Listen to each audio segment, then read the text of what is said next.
All right. And I'm also going to be keeping an eye on the waiting room to see if anyone else is waiting. So bear with me if I pause for just a moment to let those people in.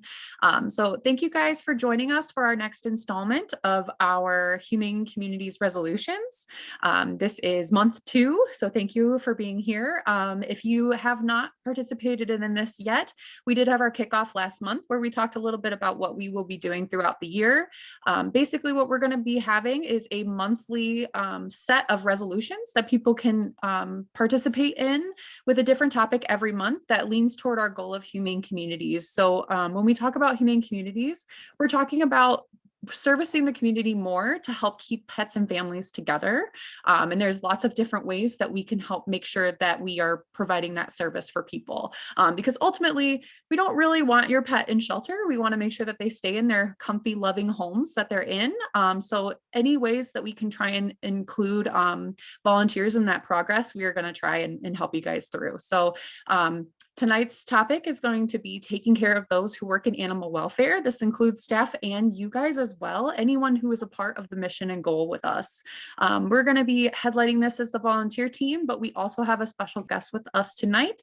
Our special guest is Kevin McLeod, and he is our assistant manager at our Petco location. Kevin, do you want to give us a little bit of background on who you are and why you're here and where you came from? Oh, is he on mute? Is he good? Kevin, are you there? Uh-oh, did we lose him? There we go. Okay. Hello, I'm Kevin. I'm the customer service assistant manager at Petco, as she said. I actually started working for Michigan Humane back in April. I actually did start as a volunteer in January prior, but not very long until I started working here. I actually worked in medical for about 10 years and then tried a couple different things and really wanted to do something that was for me and something I enjoyed. And my dog Lila there that is pictured, she was my sweet baby, and she brought me a lot of joy, and that was something that I wanted to be able to share with people and help bring that experience to people. Thank you. That's a sweet story. We love having Kevin on our team. I know some of our volunteers have been able to meet him at our Petco location, but also some of our events. He was at our auto show last year, working closely with volunteers, which is a great experience. So if you're ever at events or make your way out to Petco, please say hi. He's going to be joining us and having some of his input on some personal experiences that he's had while working in animal welfare, as well as other roles, and how he helps his staff and how we can help volunteers as well. So we'll be bringing him in throughout this presentation for his input. So thank you, Kevin, for being here. All right, let's go ahead and get moving. The one thing I want to mention before we get started is, as part of our Humane Communities resolutions, we want you guys to feel like you are accomplishing something this year. That's where the resolutions portion comes in. So we want you to have a volunteer punch card that you can use when you are attending these or listening to them later. And we will have paper versions, little card stock versions available for you at the shelter starting in March if you would like to pick those up, and as well as a link to print them yourselves from home if you would like to get started before March on keeping track of these. And once you get up to 8 of these experiences with us, we will have a type of fun experience, hopefully, for you guys to participate in if you are drawn for that. So definitely keep track of what you're participating in. All right, so the first portion of this presentation tonight is going to be talking a little bit about who we are as an organization, a lot of the people that you may be coming in contact with, and what their roles are. We want to make sure that volunteers have a good idea of those that they're working with and who are those people that they commonly come in contact with. We are a rather large organization. We have about 250 staff members, as well as 3,000 volunteers and fosters. So there's a lot of people participating in the work that we do, and we are very blessed to have that amount of people. We operate on a lot of collaboration, so working between our teams at the different buildings. We're not separate in any way, so a lot of our meetings are included with people across the different buildings. And we take pride in having a large pool of diverse workers with a big range of skills and knowledge, as well as comfortability levels skills and things that they can bring to the table. So we're going to talk a little bit about these each individual roles before we move on, so that you guys have a good idea of who you might work with on a daily basis in and out of the shelter. So yeah, so who will you commonly encounter? One of those groups is going to be our CSRs, or our customer service representatives. These are our staff members who are helping with adoptions. They're working with customers that are coming in to adopt and making sure that we help with proper placement of these animals, as well as walkthroughs. If you don't know what a walkthrough is, that is when someone loses their pet, they can show up to the shelter and do a walkthrough through the animals that we have that have been found as strays, to see if their animal is at this location. So our customer service representatives help with that, as well as intakes if someone does need to unfortunately surrender their animal, or if they bring strays that they have found to us. And we also support owner requested euthanasia. So if someone does need that service done, we do provide that, or we can help them find the better option if there are other options that may be provided. And they also can assist our ACE team members, which is the next group of people that we're going to talk about here. If you hear the term ACE, those are our animal care and enrichment staff. So those are the ones who are generally responsible for cleaning and feeding the animals. As you can see Mia here cleaning the cat cages at Westland. And then they assist in a wide variety of other roles. So once they're done with their cleaning and feeding in the morning, they help move into other duties throughout the shelter. So they may do things like weighing animals, adjusting their locations in our pet point system, as well as moving them in case they end up like positive with an illness or something. They may help move them to a different room, as well as assisting with medical records and keeping those up to date. And then any lab duties or tests that they can assist with as well. So they get some cross training in our shelter medicine location as well as cleaning. And they will assist with customer service if needed. So if they have that training and maybe someone calls in or something and they can help, they usually do. All right. Next group of people that you're probably going to see throughout the building are going to be management, who oversee and support our operations. And they work really closely with their teams. So ACEs have a manager, CSRs have a manager, even I have a manager, Jen Rosen. So everyone has kind of a ladder that they can report to, and who's going to help support them with their personal goals as well as their career goals, and making sure that they're feeling like they can share any mishaps or hardships that they may be dealing with at the shelter as well. Kevin, being our assistant manager at Petco, often deals closely with his staff there and making sure that they are well taken care of. Kevin, do you want to give us any insight on like what assistant manager versus manager, what your individual's duties are? Sure. For me, I mean, we're off site, so we're actually not at like one of the shelters. So it's a little bit different on what we have to deal with. All my employees are customer service representatives, not ACEs, so they can actually, they're kind of cross-trained and just kind of do both. As far as like assistant manager and manager, we do a lot together, especially here. Me and Deb, my manager, we share an office, so we kind of just do most of the stuff together, but kind of more the day-to-day stuff. I do some of the off-sites, like manage our like PetSmart location, stuff like that. And then just, the normal day-to-day and checking in with employees, making sure things are running properly, scheduling stuff like that. Whereas, and then I do events and stuff as well, but yeah, that's so kind of the main stuff. Yeah. That's a good point too, is like especially like with the flooring project at Westland right now. I'm sure you guys had a lot of meetings with staff at Westland to kind of coordinate those things and making sure that everything was going to work out and you had enough enrichment and all those different things that were needed for the influx of animals, right? Yeah, so we have our weekly meetings with all the managers and stuff like that, just between the locations. That's so we can discuss, the animal movement, and we get a lot of our supplies from the shelters and stuff like that. And then we don't actually have a vet at our location either. So if there is like a sick animal, we got to be able to get in touch with somebody from one of the other locations and facilitate the transport back to them. Yeah. Yeah, that's a good insight on like just kind of how interconnected even our offsite locations like you guys are, and why we're often communicating between the different locations a lot. And then each of our shelter locations has a director, a facility director who oversees our clinics and shelter both. And that's kind of who our managers will then report to, and kind of if anything needs to change throughout the shelter, if we want to implement something new, they're who we're going to work directly with so that we can make sure that it works for everybody on the team. And you may see them around the shelter as well.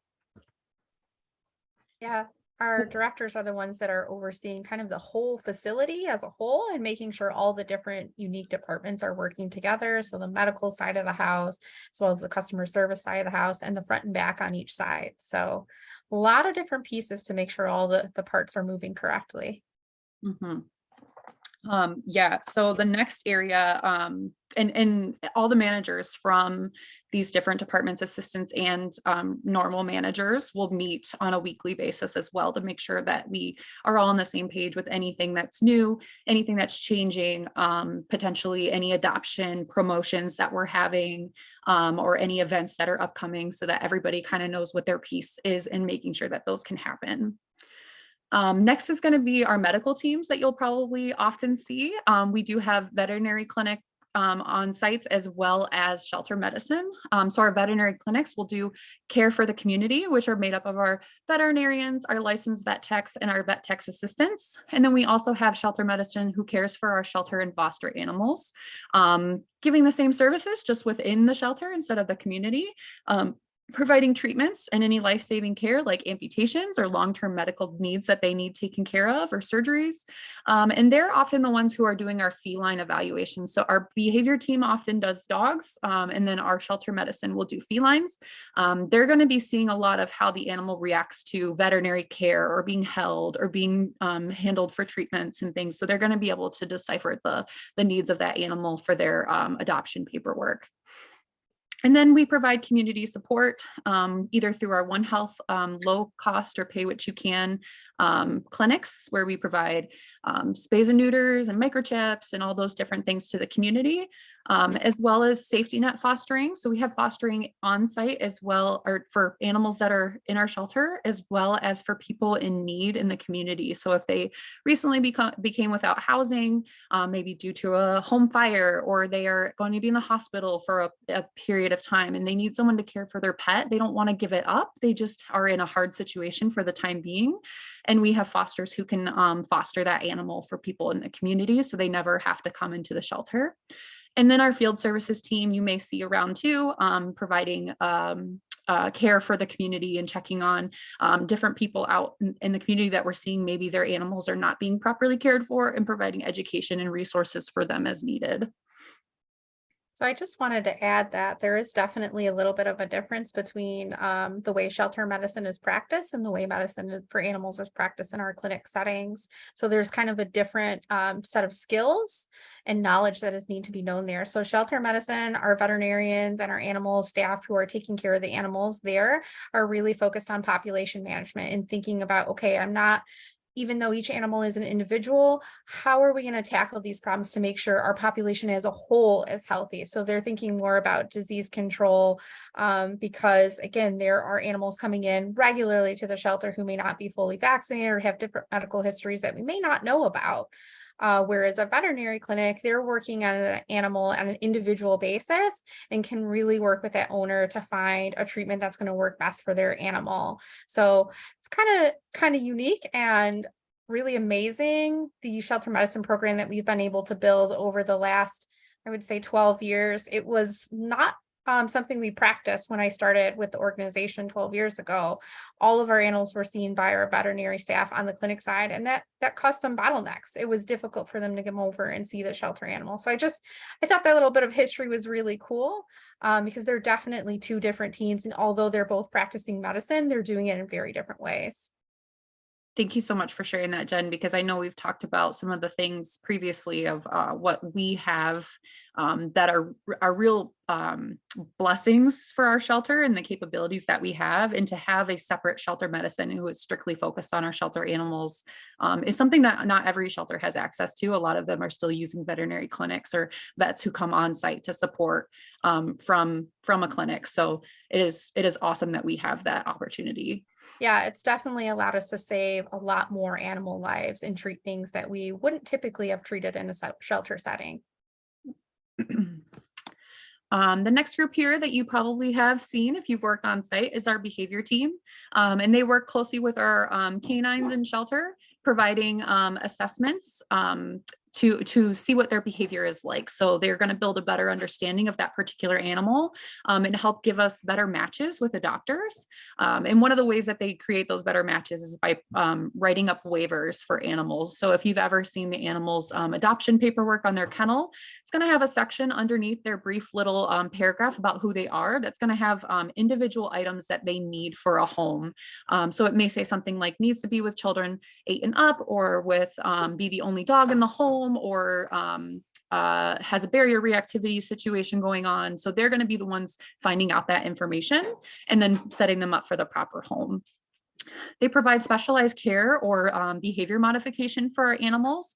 And they do that by doing daily walkthroughs, checking in on the animals and making sure that they have what they need, as well as making sure that if there's noticing any signs of kennel decline, which is kind of like a psychological decline in care when animals don't do well in shelters, and making sure that we are putting in place some ways to help mitigate that. So do they need more enrichment?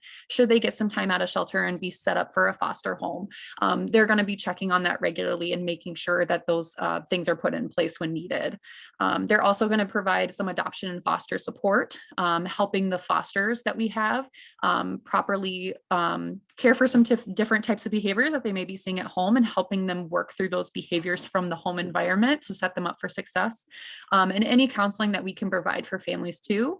They're going to be also doing dog introductions. So if we have a dog that is potentially dog social, we would like to have a meet and greet whenever possible.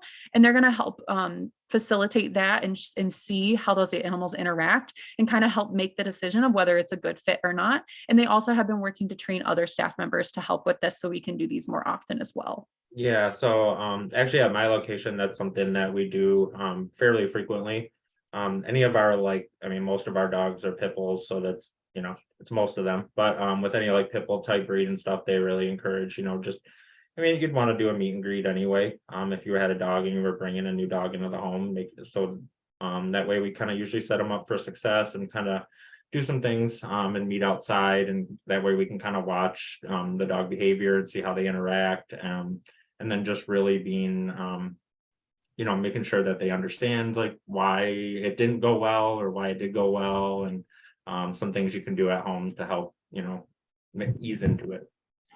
Yes, thank you. And it's so important, and we want to do these like as often as possible. Sometimes we know that the dog is super duper dog friendly and it may not be a full requirement, while other dogs are definite requirements that we do a meet and greet. But genuinely, we would like to give that feedback to anyone who's bringing a dog into a home with another dog, so that we can just make sure that they are having those slow introductions and again, setting them up for success whenever possible.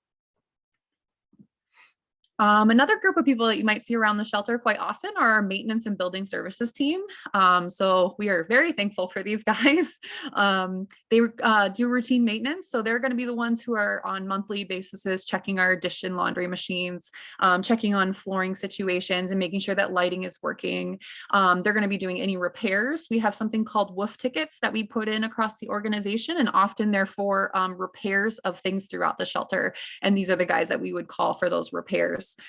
They come in and set up things for us and make any calls for any external services that we need. So if we had like a plumbing issue or anything like that, they would be the ones to set those up. We of course can request that from them. So whenever volunteers bring concerns about something that's not working, or if there's a light out in a room or something, our team would be the ones who put those calls in for them to come in as soon as possible. And then they also just help with general cleanliness and upkeep. So we do have custodians that are hired through Michigan Humane that come in and help with cleaning the human spaces. So of course our ACEs and staff help with those animals type spaces, but these guys will come in and clean the bathrooms and in the service places for guests, just like they would for any other building. And then they also can help oversee landscaping. So when you guys get those emails about us having spraying happening or something at any of the locations, they're the ones letting us know when those are going to happen. So I just wanted to add too, this is a great reminder for any volunteers working on site. If you ever notice equipment is not working the way it should, or maybe a kennel isn't latching, or whatever it is, something needs to be repaired, or maybe it's not broken yet, but we think it needs to be looked at to make sure it does stay in good working order, definitely let your volunteer coordinator know, or someone on the team, because that's what we'll do. We'll put in a wolf ticket, and that's how we notify our maintenance team or a custodian that we need special attention to a particular area. Yeah, and I'd like to mention that they work across the whole organization. They are wonderful at trying to get these things done as quickly as possible, but it may take, a little bit of time. So letting us know as soon as you guys know that, so we can put those in right away for them, is great. All right, and of course, are your volunteer coordinators you'll be seeing on site and already have, of course. So we help with a variety of things all in the volunteer world. So any communications, such as the weekly newsletter that we send out, engagement through our social medias or in other events and things, recruiting people, as well as addressing some concerns. Anytime you guys are feeling like there's something that maybe could be done better, or you're concerned about how something's happening in the shelter, you are more than welcome to set up a time to meet with us, just like you would in any other workplace with whoever your lead is. And we want to make sure that we have that time to talk with you guys. So setting up a meeting is a great way to do that, so that we can give you our full attention. But anything like that, or if you're feeling a certain type of way, or you're starting to be a little getting close to having some hard feelings of working with the shelter, please set up a time to work with us on that. We would love to help you transition a role or set up something that works a little bit better for your schedule, or anything like that we can provide for you. We also are advocates for you. So anything that you think maybe volunteers could be more a part of, please reach out. We want to hear from you guys of what types of talents or things that you want to utilize, so we can try our best to create space for that throughout the organization. We have quite often come up with different roles in the past year, especially, that are specifically set up for people with different talents that they can bring to the table. Some of those are like our admin volunteers who like to do computer work, or photography volunteers, or even people who maybe have had types of surgeries or something where they need to transition to a lighter workload, but maybe don't want to just stop working with the dogs. We can move them to working with puppies or small dogs. So please let us know if you're ever coming across something like that and looking for some type of a change. We also do recruitment and training. So we train all the volunteers in all the different areas that we have throughout the shelter. And we create position descriptions for each of those and make sure that those are kept up to date for you guys with whatever roles that you're in. And providing any continuing education like this, any of these types of trainings, hands-on, in person, as well as virtual, those are all put together by our team to make sure that you guys are kept up to date as best as possible. We also help with community support, such as events, and then strategic relationships like groups and corporate groups that may be coming in and want some experience at the shelter, especially if they're one of our donors. A lot of times they like to come in and see who they're helping and be a part of that help as a volunteer group as well. So we'll help facilitate those.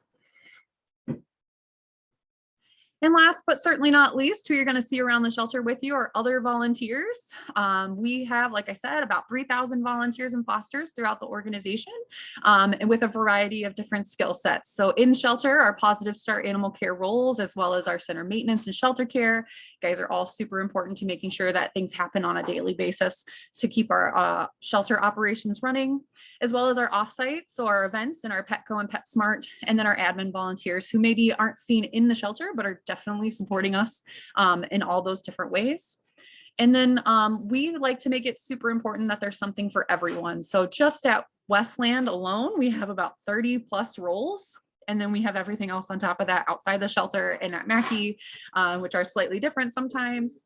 And then we have a shared mission. So no matter what anyone's coming to do with us, we're all working toward making a better environment for animals, right? Whether that's in shelter or out of shelter. So everyone's going to be working toward the same goal. You guys are also representatives for our organization. So making sure that you're presenting yourself properly, wearing your attire. You guys are really like out there doing the footwork and making sure that we are represented well. So thank you for all that you guys do. And then groups, like we mentioned, we sometimes have some corporate groups or youth groups that come in and learn more about what we do. So, or they may be getting some work experience or something that they need down the road for themselves. And this is a great place to do that. I just want to add that I think that groups have been a great addition to the volunteer work that we do. They really come in and add and fill in some of those gaps on special projects that we need done, or if we have holes in some of the things that are going on in the shelter.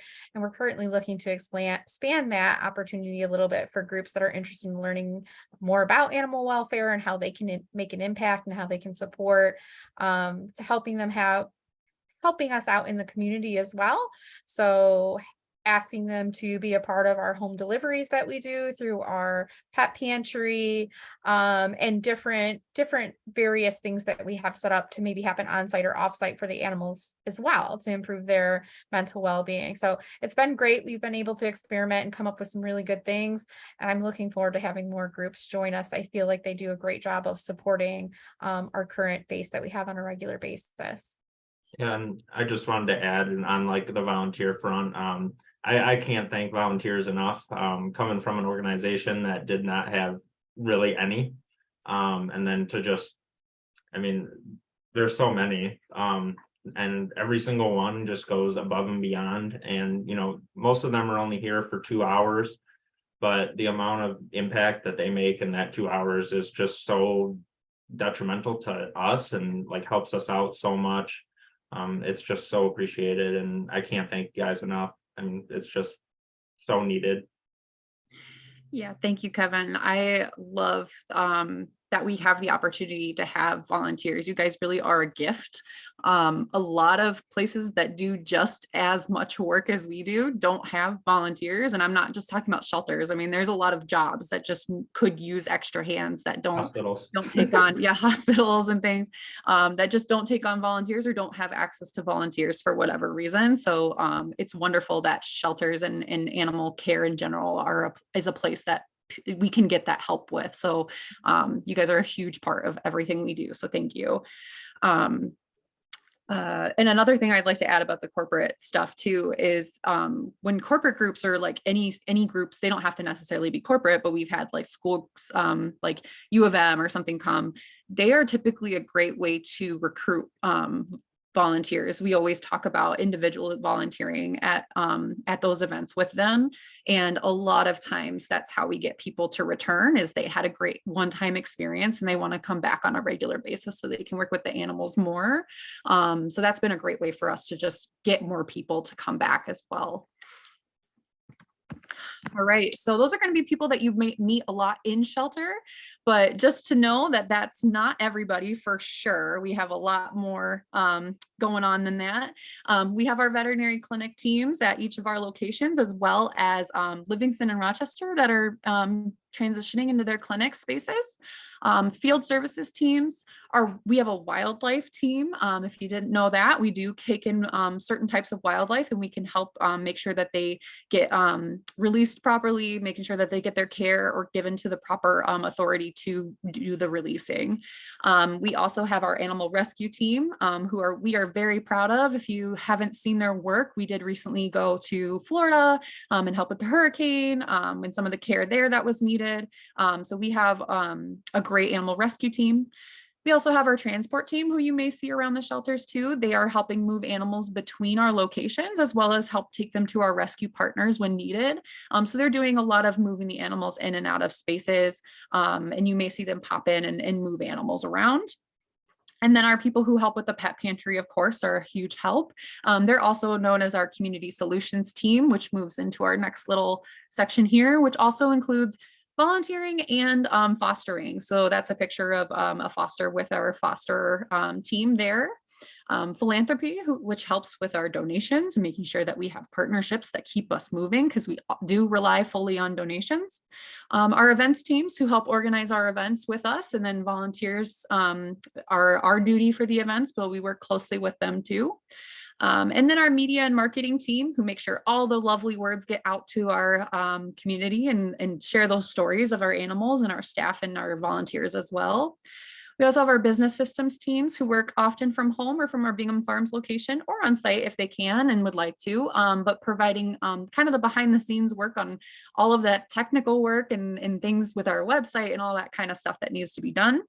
In our call center as well. And then our leadership team who help oversee a lot of the different departments and what we need to have done. And you may see some of those faces. You may have seen them at events. That's commonly where you'll see members of our team there. All right. So now we're going to be talking a little bit more about some of the things that go into working in the animal welfare field. This again includes volunteers and staff. So that's why we want to make sure that we have you guys as part of the conversation and make sure that you're recognized of some of the things you may be experiencing as well as what staff is experiencing. Chances are we're overlapping in a lot of those places of what we're experiencing throughout working in a shelter environment. So it is a stressful environment for us and the animals, of course. You've probably seen that if you've been on site. It's a great place for where they are right now, but it's not the end goal, right? We want them to go back into loving homes. So it can be a stressful time while they're in shelter with us.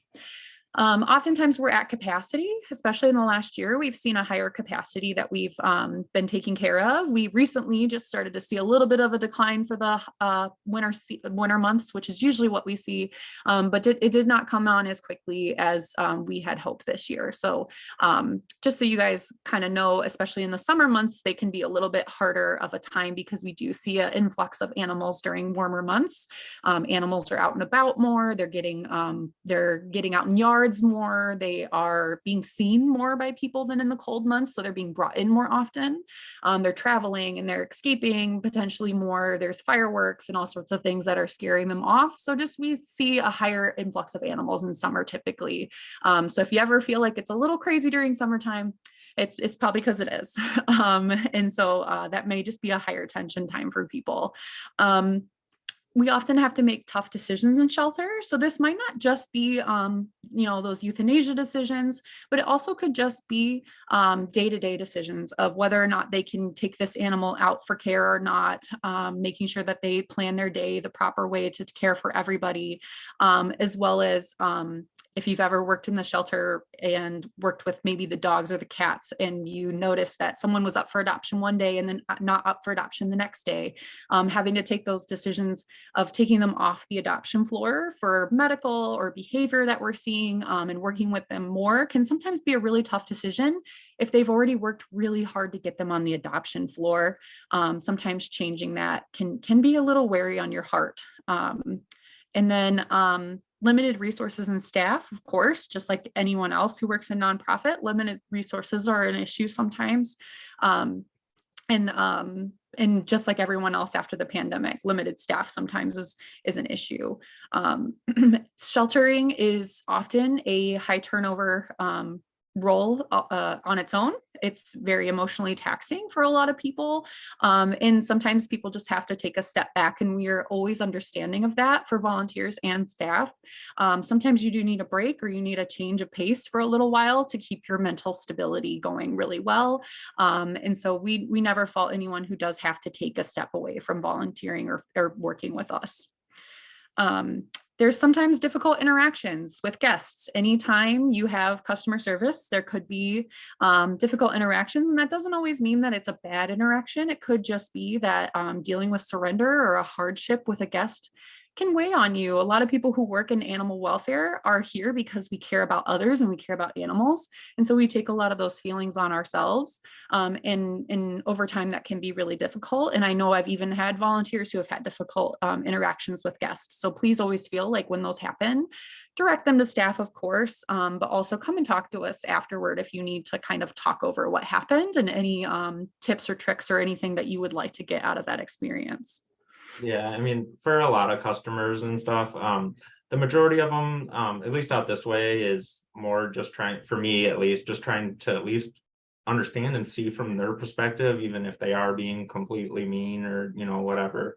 You don't know what they're going through that day, or, what just happened to them, and that can really help. And if it's something that, it escalates or something like that, then you would just want to come grab like a manager or a customer service representative so they can talk with them, because emotion and animals are an emotional thing. And if they were dead set on adopting this animal or something like that, and they didn't get here in time, it's kind of stuff we have to deal with all the time, and just trying to understand and explain things as best you can. But yeah, you can always come get one of us, and we'd be more than happy to help. Yeah, our team has the tools in the training to deal with a lot of that stuff, and we know kind of the different protocols that we can and pull out of our pockets to help with that. So definitely redirect it to us. I like to tell all volunteers, if you ever have an interaction with a guest that you don't know how to handle, good or bad, just you don't maybe know how to handle it, you guys are not required to know everything. It's not possible for everyone to know everything. So please feel free to say, I'm just a volunteer. I would love to help you with that, but I'm going to go grab you a staff member who can help you more. And of course, if you feel comfortable and someone just has a question and you want to help with that, you are more than welcome to, but only if you're comfortable. You guys are not required to do any of that. Like I said, it can be physically and emotionally taxing, cleaning kennels. If you've ever done anything like that, walking the dogs, even just holding fat cats can be physically demanding on a lot of people. So if you're doing that several times a day, it can weigh on you a lot. And then going home and trying to physically like handle your own family or walk your own dogs or walk your or work with your children or anything like that. It adds over time. It is a more demanding job than some other jobs are. And due to some of that physical and emotional taxing that happens, it can sometimes lead to compassion fatigue. And this is a term that we try to use every once in a while when we notice something is going on more emotionally that people may need more assistance with.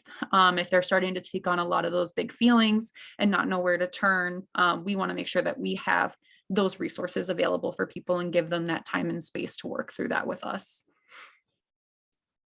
Yeah, I just want to add that this is kind of a somewhat newer term that's been coined, and it's different, a little bit different than burnout. Although sometimes they can be similar or be compared similarly, compassion fatigue is usually something that happens to folks who work in a giving field, and a lot of these things that we talk to is true, which I think Kevin can speak to. Working in a hospital, a lot of times there are very difficult situations that we are surrounded by at all the times, and sometimes that can cause trauma to us because we see an animal suffering or we see a person suffering, and it feels like we just can't do enough to make something different. And that is what compassion fatigue is. It's when we continuously feel that and it feels like what we're doing isn't enough. So it's definitely something we're aware of in the organization and training that we give to our own staff, and something that we wanted to share with you guys too, because it is hard. It's very difficult work to work in the shelter. There are a lot of animals to care for, and sometimes we just have bad days. The animals don't respond the way we expect them to on the leash. The event doesn't go the way that we expected it to. It's really frustrating because some staff weren't able to make it in. Maybe we're the only volunteer that showed up for a particular shift. So those days are going to happen, and it's harder for folks in a giving field, because usually the people who are attracted to that work are the people who like to be caregivers, the people who do like to give them themselves. And sometimes we accidentally give too much of ourselves without being able to recharge and refill up our bucket. So that's a really, really important part.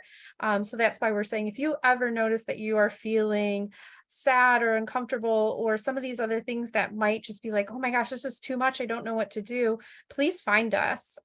We may not have all the answers, but we can definitely point you in the direction of the right resources to make sure that you know that you're not alone. This is a normal feeling.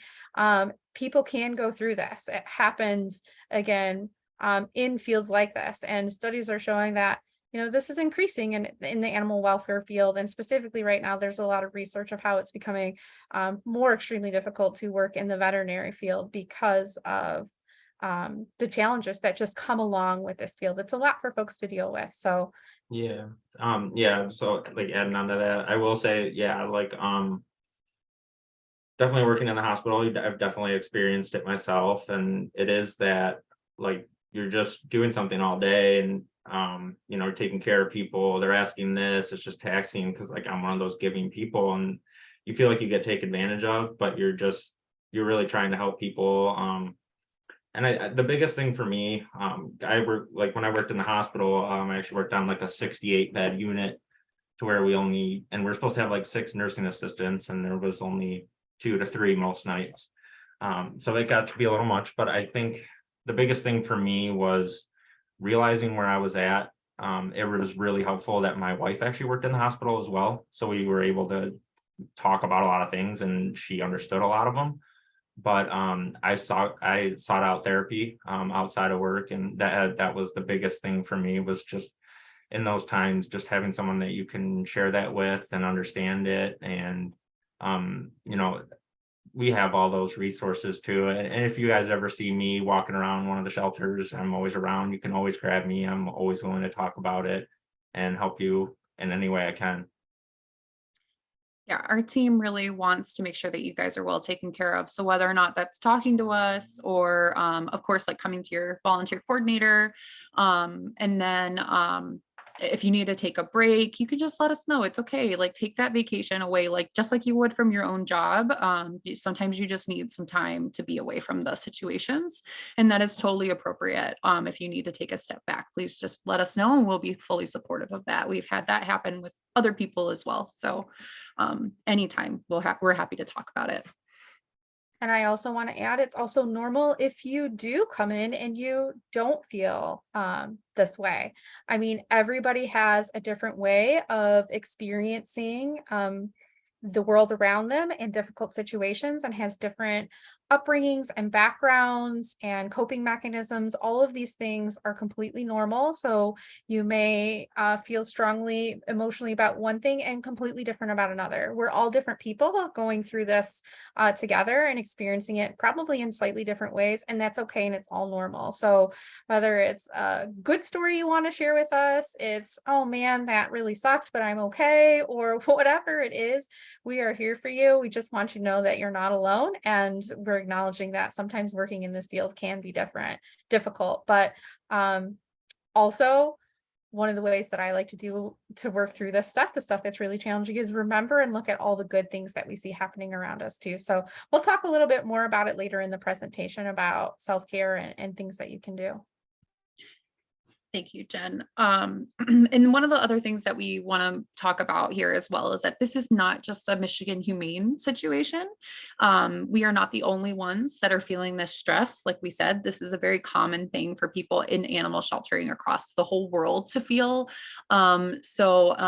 Just knowing that we're not alone, sometimes that can be a daunting feeling, like, oh my gosh, this is happening everywhere. But at the same time, it can kind of let you know that it's not just because we don't have enough people or enough volunteers or something. And there's a bigger issue at hand, and us trying to do a lot of this community work is going to hopefully help kind of keep that from happening in the shelters as much as possible.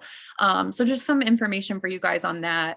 About 6.3 million companion animals are in shelters currently, and that's about an average for years passing. We have some information that we'll send out after this about that if you'd like to know more about kind of just how how shelters are working across the US right now.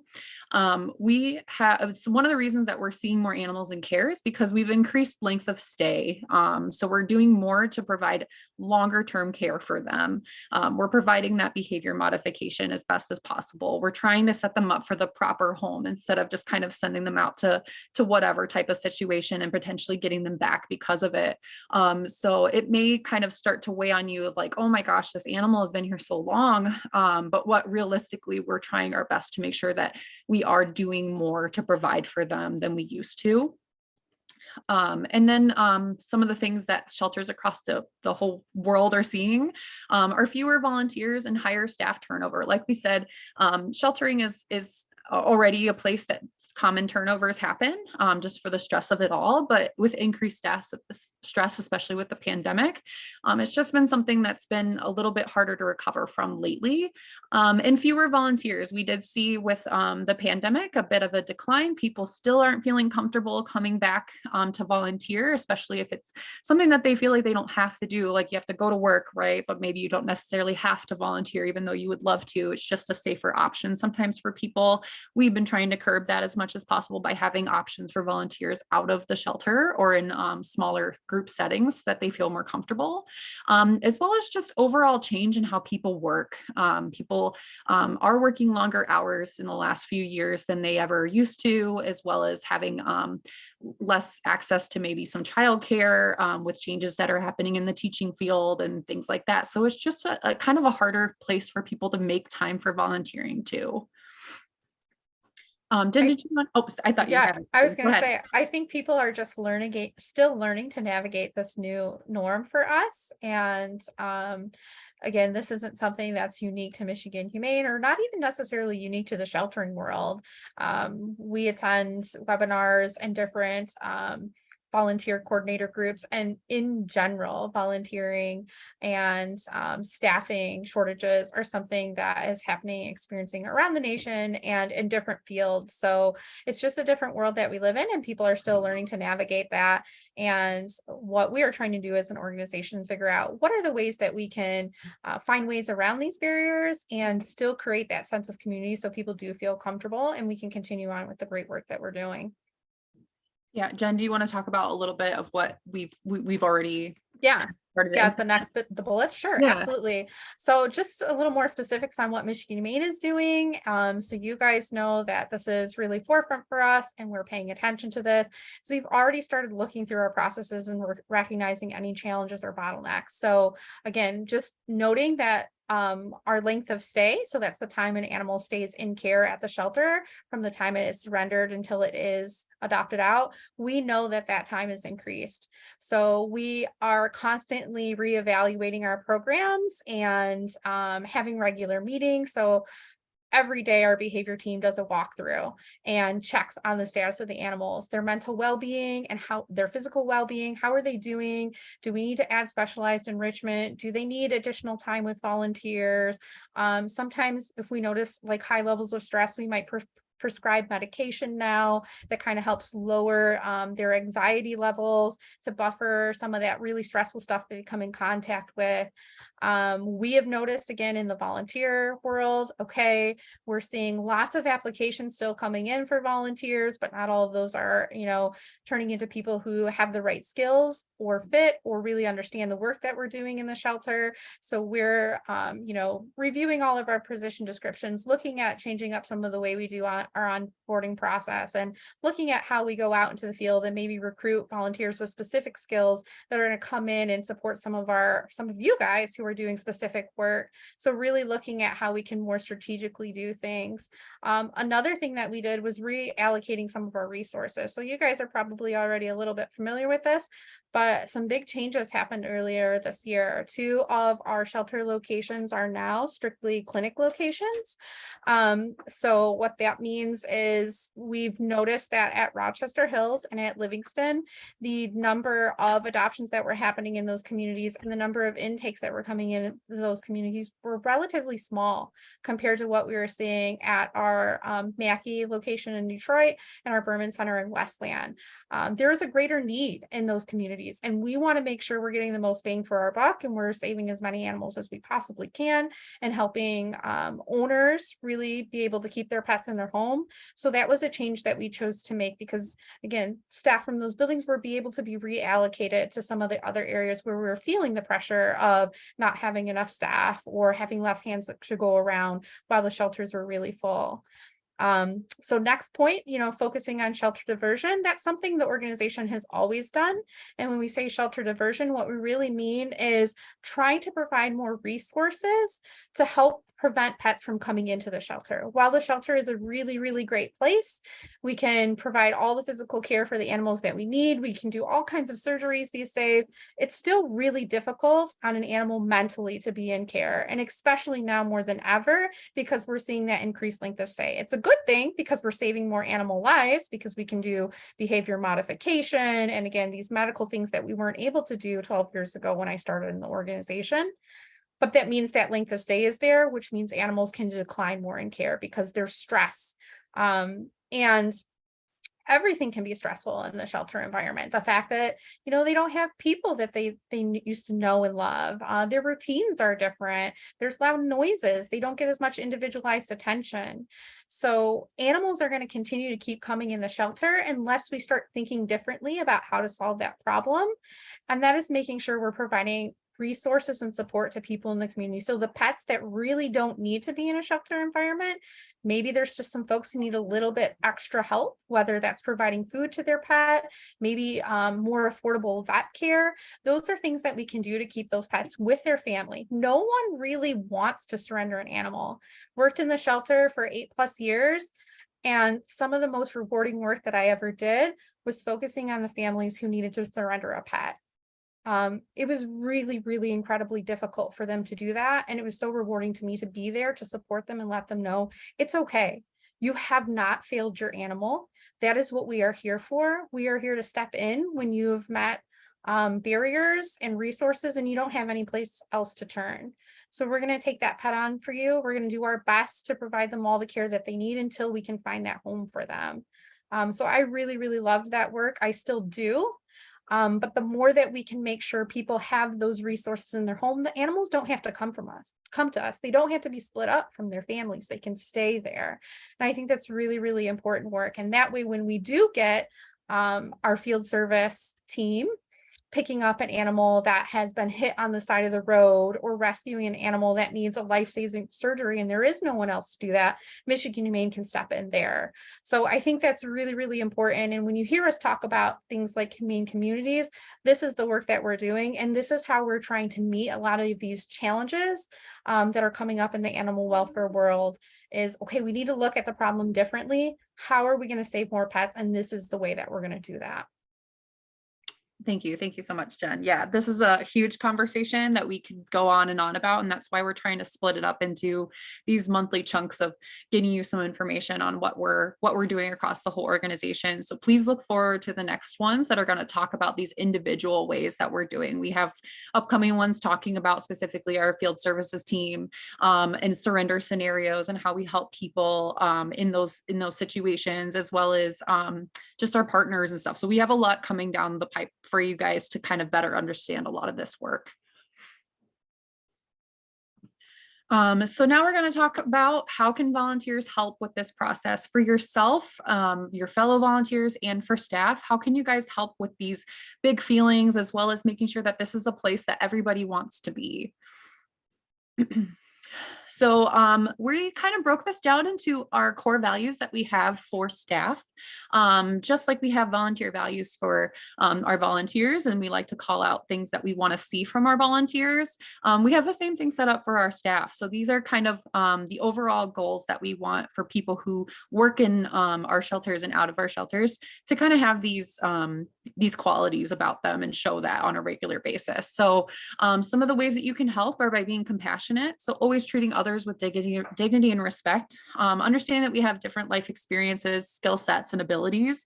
Everyone, staff and volunteers included, come here maybe for a short or a long time, but they always have a reason to be here. They always have something to give, no matter how, I hate using the word small because no part of volunteering is small, but no matter how small they feel like their giving is, I promise you, none of it is small. It all adds to this bigger picture that we're trying to accomplish. Another way that you can help is leading with empathy. So it's not our place to judge when people do have to make those tough decisions. It is our place to help support them and provide resources and be that person for them. Just like Jen said, The whole reason Michigan Humane exists is to help. So it is not for us to say that this person's a bad person or a good person. All we can try and do is provide them with education and support from there on, and help lift them up and feel like they're supported. If we don't support people who come to us in their time of need, they're not going to feel like they can come to us ever again. So it's incredibly important to just do what you can to assist in the moment instead of passing judgment. We're here, like we said, we're here for those who need help. So whether that's surrender or euthanasia, or you just access to resources, either on site, or they can call our call center, who has a wonderful database of resources for any type of issue that someone can bring to us, whether that's their animal is sick and they don't know what to do, or their animal's choking on something. How do I help with that? Or finding out how much spays and neuters cost, or if we can support them with that, or even if they are in a domestic abuse situation and helping them direct them to shelters that allow animals. They have calls like that. Our call center is a fabulous resource for that, to deter any type of question that they have and support them. And then embracing and learning from each other's differences, of course. We've said it before, we're going to say it again. Everyone has something to bring to the table. And if someone has a tip or trick for you, as long as it goes within line of what we do, it's great to listen. They might have a better idea of an easier way to get the work done, as long as it's getting done. And we love that they come to us a lot of times and say, hey, I don't know if this is the most efficient way to do it. Can we try this? And if we can try it, we'd love to try it. You guys are the ones doing those, the forefront of the work. And sometimes you see a better way to do something. So we love to hear your input on that. And then, yeah, I think for as far as like the surrenders and stuff like that, it is something that is very difficult to deal with. I've actually had to do it myself. It's just some people's situations change, and like mine, I had a puppy and I was in a relationship, and then we ended up splitting, and then I was working 12-hour shifts at the hospital and had a puppy, and there's just no way you can do that by yourself. And it was really hard for me. And I think just being able to understand that, reiterating what I said earlier, is just trying to understand what people can go through. And you just never know, and being there to support them. And if you're there to when you're like talking to them and working through it, you can get more information out of them. Sometimes, some of the biggest things we can do is finding out some of the behavior of how the dog or cat behaved at home, that can help us with placement again and stuff like that. And they're not gonna really give you much information if you're being, short with them, or that kind of stuff. That's a fantastic point. And I know we've personally had people say, well, oh my gosh, I could never do that. My pet is my family. And that's really, really great that you love them so much. But I think what's really happening is that you're very lucky that you've never had to have to make that decision. I don't think anyone who comes to us wants to get rid of their animal. If they did, they probably wouldn't come to us. What they're doing is they're looking for a place that they know and they would hope that would give them really good care for their animal during that time. So that really is our job, of being that place to welcome people when they are dealing with hardships. And if we, just like Kevin said, if we don't make them feel comfortable, they may never come to us again, and they may take a different route if something happens to them down the road. But we would like them to return. We want to give them that experience of, oh my gosh, I went through this hard thing, and Michigan Humane did a great job of helping me, and I felt so supported, and I'm going to recommend that my friends who deal with this go there, or something like that. So if we are not creating that atmosphere for them, we lose people who we could reach and help. Another way to help is to be collaborative. So we are always working across the org with each other, as well as other volunteers and other people who can give us some input on things. So a way you can be collaborative is knowing your resources. We've said it many times, we'll say it again, set up a time to meet with your coordinator. If you have ideas, or you have questions, or you want to know more about something, if we can help you, we would be more than happy to, or direct you to the person who maybe can help a little bit more. If you're dealing with those difficult customer situations, please always redirect them to our CSRs. And let that customer know that these people are going to really help them, because they really are. They're really well trained and they're doing a great job. And they'd be more than happy to help with that situation. That's what they're there for. We're getting tools and training and stuff to deal with those kind of people. So more than Yes. happy. Yes, that is part of the job, and they know it, so they're really good at handling it, thankfully. So if you're not feeling comfortable yourself, please pass that on. Coming to learning opportunities just like this. So thank you guys for being here tonight and just wanting to know more about what we do and just being a part of the conversation and expanding your knowledge of what the shelter does in general, so that you can share that with others, or improve your own practices of being with the shelter. So thank you for coming to any of our learning opportunities. We work really hard to make sure that we can provide this information for you guys. Checking our weekly newsletter or our social media, foster or volunteer private Facebook groups. We try to get as much information through those as possible. Those are our main means of communication, so you guys can know what's going across the organization, as well as shouting out people who have done well for things. We like to share when people complete their fear free, or even sharing the staff newsletter. We share that on the Facebook group as well, so you guys can get that same information that we're getting about happenings around the organization. And then of course our website is a great resource, and our team is working really hard on improving the website right now. They're implementing a lot of new things to make it more navigatable and with more information for guests, but also a good resource for you if you're looking for anything. And I know we like to share some of those pages out from time to time. And like we mentioned, our call center, they have great resources. So if you're ever wondering, I found this cat and I don't know what to do with it, or I have questions about my own dog's care, and if the vet center can offer this for me, please call the call center. They are just so wonderful. They're the sweetest people, and they will definitely direct you to whatever you need. We have a wealth of resources through them. And then just keeping in mind that we're one team with a shared mission. So just because we have different buildings doesn't mean we're, on different teams or anything. We are one shared team, and we're all working toward that same goal, as well as anyone who works in animal welfare in general. Hopefully everybody who's doing that has the same goal in mind of just helping animals and others. So just keeping that in mind, stepping in and offering support if you see someone struggling. I have a lovely story that kind of goes along with that happened recently. We had a volunteer who noticed that a staff member was having a really rough time. She's feeling very emotional, and the volunteer reached out to me and said, "Hey, I noticed this happening and I'm concerned about her."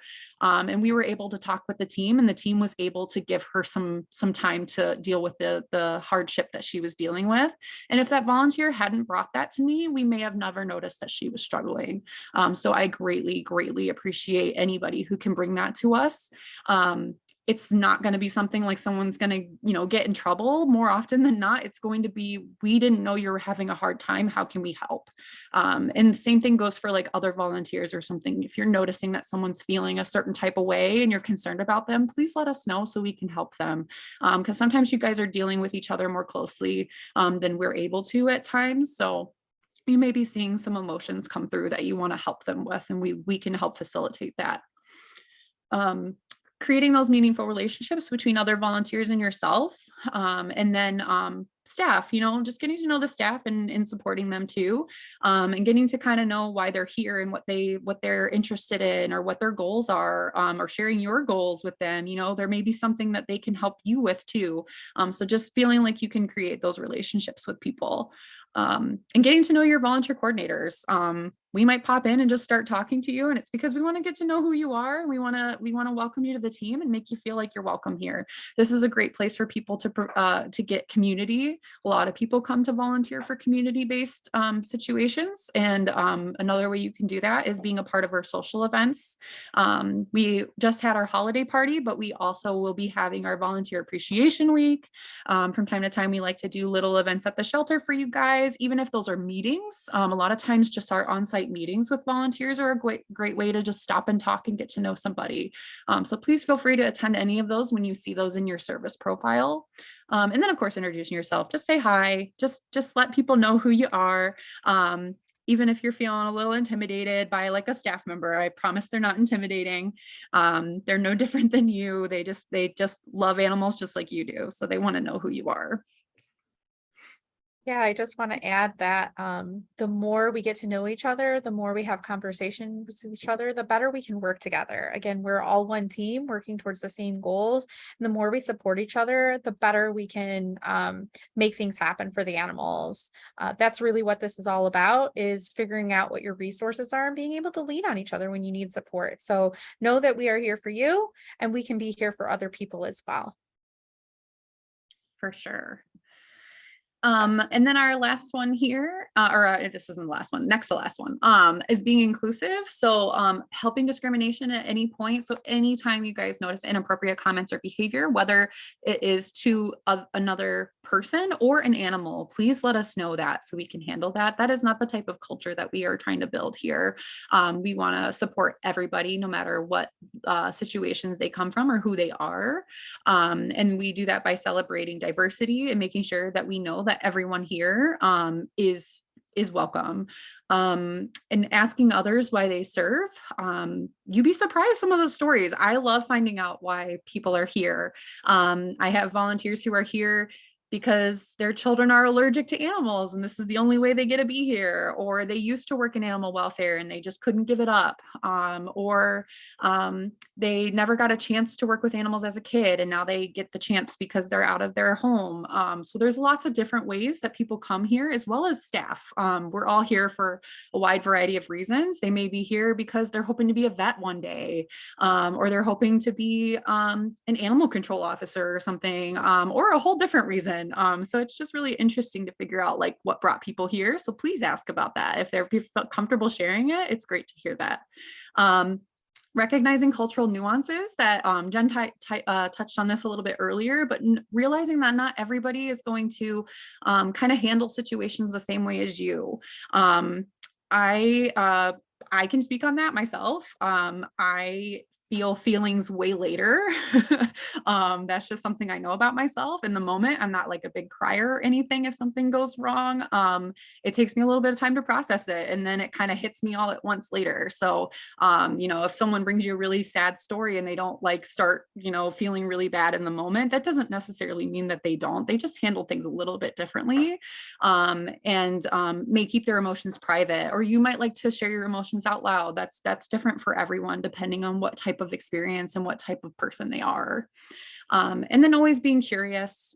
Just find out, ask questions, talk to us, find out, a little bit about your fellow people and knowing who they are and what they're doing, and other roles. Find out about other roles. That's a great way of knowing what else people bring to the table, is what other volunteers or staff roles are being included. And always respecting others, of course, and honoring one another's experiences. Again, just realizing that everybody's kind of got a different thing that they bring with them. Different types of baggage, different types of knowledge, different everything. So those should be seen as a positive to help us have a wide range of people who have a lot of different lived experiences to bring to the table for us. Yeah, exactly. If we all think and act and do and speak the same way, we are not going to be finding holes or overcoming barriers. Really, when different ideas and suggestions and conversation come to the table is when we find our best work happening. So please look around and feel grateful, right, that we have all of these different experiences coming to help serve this mission, to save more animals, to bring the community together and do our part, to find more homes and, really just be there as a support for others, improve and save lives, right? Yep. Yeah. I think another note for that too is I think especially cultural differences.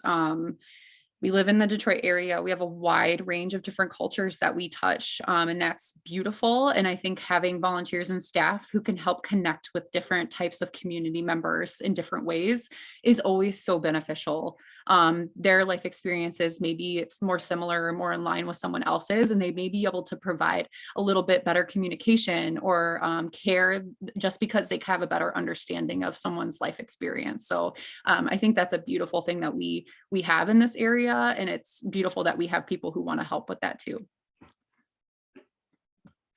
And the last core value that we have here is being passionate. So you guys are all here because you're passionate, right? You're passionate about animals or helping others. That's what brought you to do volunteer work outside of the normal work that you do. So use that passion to inspire others. Please share our animals. Please share the work that we do. Please share your own successes. That is something I like to do, of just sharing. Today, I was able to provide this for a dog and it made me feel really good. And that can help make other people feel like, man, I really want that experience too. So sharing on your social media or just talking to other people about that is a great way to get other people on board, and being an advocate for us. So learning about our shelter practices and properly sharing that information with others. We will be having some more trainings related to that as well, of like, how can you talk to other people and give information without being seen as rude or anything. I know sometimes that it can come off that way. So we want to give you guys that those resources as well. That's kind of the resources that we're given as staff, and we want to share that with you. And then volunteer values. Call out your fellow volunteers when you see them doing something awesome. That's a great way to get to know somebody, because you can ask your coordinator who that person was when you see them do something great, and call them out. You guys are more than welcome to do that. And we will share that in the follow-up email as well, that link, so that you guys can call each other out. And then deliver excellence. We do that by being kind, always just making sure that we're approaching things with a kind and careful heart. And then knowing your position description is another way to deliver excellence. We have position descriptions for all volunteer roles. And if you don't have that, or you would like another copy, please ask us. We would like to give you that so that you know specifically what your duties are, and in different ways in that role that you can help. Maybe you haven't done everything that is listed as an option. So that's a great way to find out what else you can help with in your role.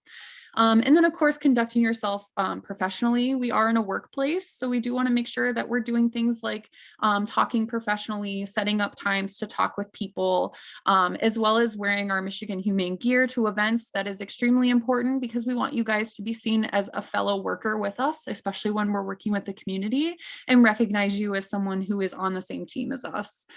So please reach out to us if you need anything, like your badge, or you need help obtaining another shirt or something like that. We would love to help you with that. And I just want to add here too, like, it's okay not to know the answer sometimes. Sometimes folks feel like the way I deliver excellence is having the answer, being able to do all of these things. I need to be the best at my role. That's not necessarily true. It's okay to acknowledge when you don't have the answer, you don't know how to support a customer, you maybe can't handle a certain dog, whatever that might be, depending on what role you're serving in, is know when you need to tag someone in for additional support.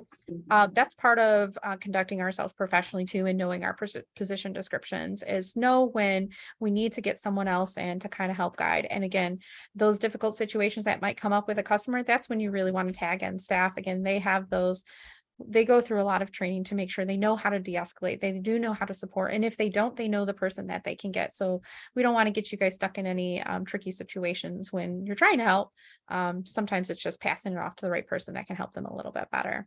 Yeah, that's kind of the biggest thing I was going to say, is it might not be being the best might not be knowing the answers, but it's being able to find that person or the next person and help get the answer for them.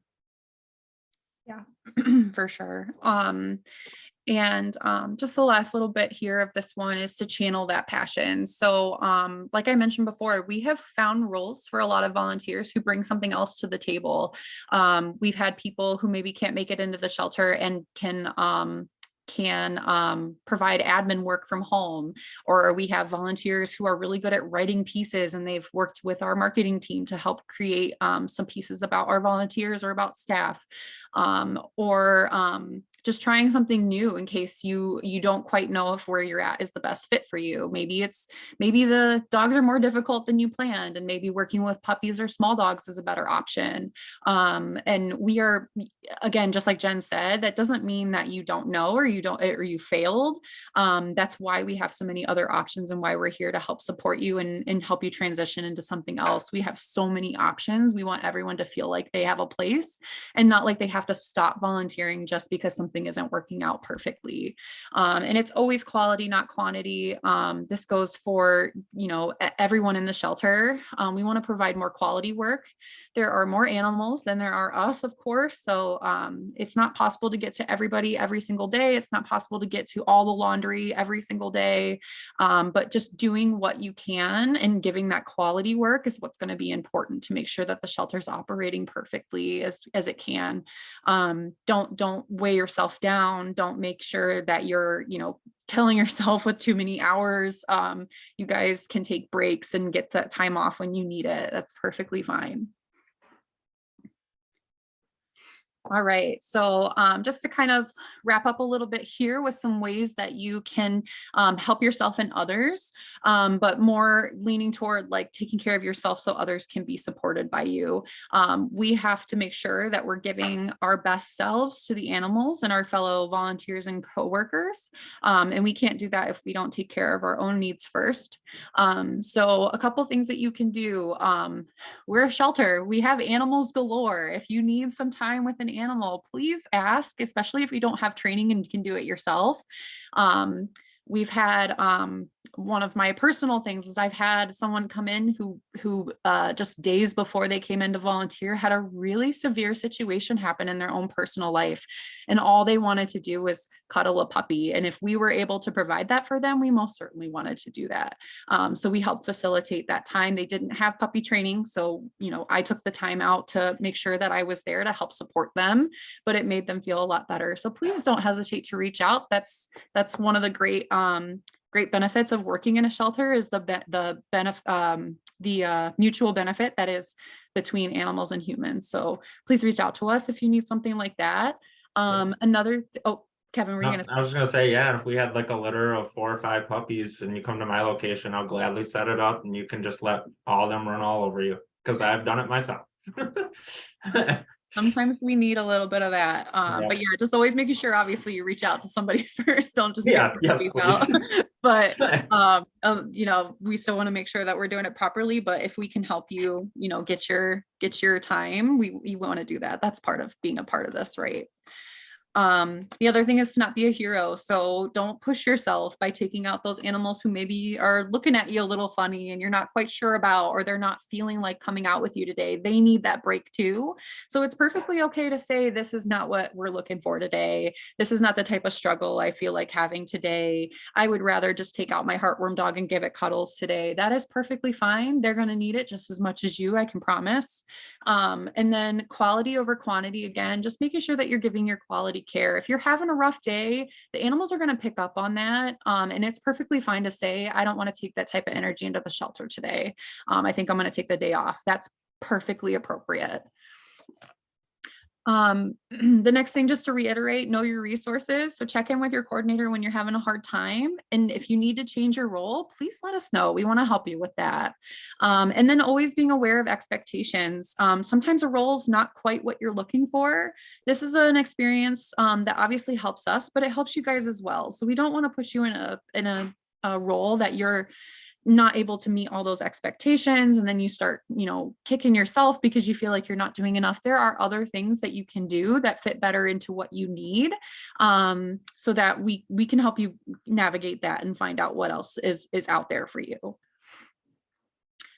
And then the last one here, setting boundaries. So this is really important, and I know, Kevin, you have some stuff you want to kind of pop in on this, but some of that for volunteers, specifically limiting your volunteer hours. So there are some rules around how much volunteers can volunteer, but generally your position descriptions are going to say once or twice weekly or biweekly, and we keep those to a minimum, obviously to fit into people's schedules, but also to make sure that you're not experiencing things like burnout and compassion fatigue. Sometimes being there too much can be a real weight on your heart, and we want to make sure that you guys kind of keep an eye on that yourselves. If you're here too much and you're feeling like you need to take a step back, please do. And then taking breaks. it's okay to go to the break room and take a break and have a drink of water. You guys don't need to be walking dog after dog after dog. I know sometimes you feel like you want to get to a lot of dogs, but make sure that you're taking that time for yourself too, especially in the warmer and colder months. Like, don't hurt yourself. Make sure that you're taking some time to get some fresh water and warm up or whatever you need to do. Taking care of yourself that way is important. And this also could include just taking breaks. Maybe you take a month off so you can go on a vacation instead of being at the shelter every single day. I really appreciate when volunteers just let me know that's happening so that we can try and fill those spaces for the time being, or see if anyone can pick up an extra shift if needed. But usually it works out perfectly fine and someone's able to come back refreshed and give their all to the animals and staff when they come back. Yeah, just adding on all that, self-care has definitely been something I'm pretty passionate about. It can just, like she said earlier, you're no good if you're not at your best or rested and just working out of that like exhaustion. So for me, like what really helps me is just slowing down and really focusing on what I'm doing at the moment, being in the moment. And if I'm out on a walk with a dog, I'm on a walk with that dog. I'm not worrying about what happens when I get back in, or this dog, or what I'm taking out, or this or that. Just focusing on the moment, taking my time. And that's the best thing we can do for these animals as well. Just presenting that calm manner and moving a little bit slower, and just giving them, because they're going to pick up on your behavior and body language. And it's best for us. And I think also finding something that helps you, it's different for everybody, but finding something that helps you decompress or just get your mind off it. And whatever that is, just keep trying new things until you can find what it is, because it's very crucial. Yeah, and one of the biggest ways that I know staff, we've talked about like some of our own personal ways that we kind of help mitigate some of those feelings. And personally, one of those things is not, I had to unfollow a lot of shelters and rescues that I previously followed, because it became a little too much to realize how big the issue is. And I can't do anything about those other shelters. I can do what I can do at my shelter. And all I was doing was making myself feel terrible that there were so many animals in care who needed help, and so many calls for action, and so many needs of volunteers in other locations, that it just was overwhelming. It was really hard to see those type of videos and stuff all the time. So I took the time to go through and remove a lot of those. I do keep like some of our partners and stuff because I like to keep up to date with what they're doing, but it does me no good to know what's going on in a shelter in Thailand. I can't do anything about it. It just makes me sad. So knowing that you can do that for yourself, if that helps, definitely taking a step back from other things, and not just drowning yourself in the hurt and the pain all the time. I just want to add something that I do that's helped me be at the organization for as long as I have is, honestly, this is probably going to sound cheesy, but it's like taking a step away from the actual work that I'm doing and finding some folks that I really like to have conversation with. And that's volunteers. That's you guys. You guys really keep me coming back day after day to fight the fight. You inspire me seeing you there doing the work, smiling, enjoying it. That's one thing I do, is take a break just to come enjoy another person's company who shares similar beliefs and values than me. Really, really means a lot and fills my bucket. And then other times it's just going outside and standing in the sunshine for a few minutes and taking a few breaths. Just the other day I was walking into work. It was actually cloudy and super windy. I don't remember what day that was, if it was Monday or whatever, but the clouds looked beautiful. They were just rolling by, and it was a little cold and a little gray, but I was like, you know what? I'm just breathing in, I'm feeling the cool air on my face. I'm going to walk into the shelter and I'm going to give today my best. And I did. I had a really fantastic day. So those are just a few things that I do to stay refreshed, because even people like me, there have been days where it's just a lot. And, I need to find those ways to recharge my battery so I can keep coming back and I can keep serving. Yeah, thank you for that. I think that that's important too, is kind of just treating every day as a new day. That's how our animals operate, right? They're like, especially our dogs, they're just like, I am ready for a new day today. I'm excited, and everything is wonderful. A lot of times for them, they just want to be with you and they want to enjoy the time that they have with you. And they don't let whatever happened yesterday become a problem for today. They may have missed a walk the day before, but the next day they're just as happy to be on it, and they completely forget that they didn't have one as soon as they get back outside. So just letting yourself not weigh down with whatever maybe mistake you had yesterday, or something that you couldn't accomplish yesterday, knowing that each day you come into the shelter is a brand new day and you can do something different and add to yourself. And I think you guys attending stuff like this is really showing that you want to do better and you want to provide as much care as you can. So again, just thank you for being like a part of the Humane Communities project that we're trying to give you guys. Anytime someone wants to learn more and do better is a great way. We're all always learning and improving. So thank you guys for being here. Do you guys have anything else you wanted to add to this slide before we move on?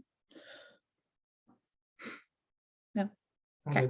I just wanted to double check that y'all got in what you wanted to say. So thank you for your input. And so just some reminders here, and then we'll move into some questions if you guys have any. I know we're coming up to the end of our time here, so we will stay on for questions if you guys have them and you'd like to stay on past 7:30, we will be available.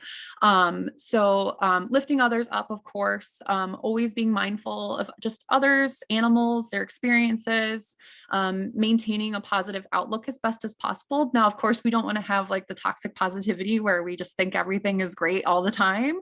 We know that it's not always that way, but just trying to bring a more positive energy with you when you are here, and not bringing down the atmosphere whenever possible is really good. A lot of us have things going on, and it's okay to talk about them, but making sure that it's done in an appropriate way, so that we can make sure that we're not putting our hardships on other people as well. Get to know each other, like we said, and always asking, how can you help?